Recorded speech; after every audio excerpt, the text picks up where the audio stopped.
集中营里的女人遭到性侵。从中国监狱及所谓教育中心释放出来的女人所说的话语震惊了人心。她在中国监狱度过了非常艰难的日子。她表示，在监狱里，她每天要服务至少2个汉族男人，被拘押2个月的时间内，遭到了179名中国警察的强奸。此外，每个被拘留在里面的妇女每天都要遭受2小时的性侵犯。如果她们因疼痛而想要自杀，那是不可能的。我们对该主题的研究仍在继续。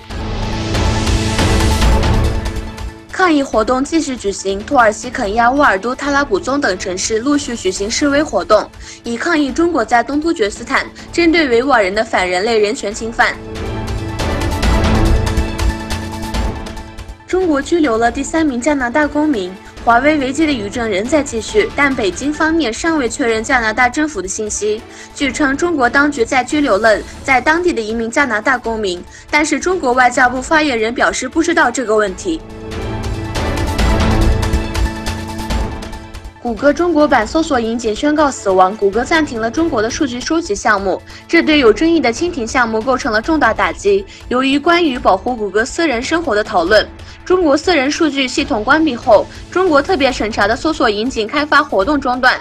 然而，面对公司内部的广泛反对，谷歌高管关闭了该项目最集中的数据源之一，使得正在进行的工作变得更加困难。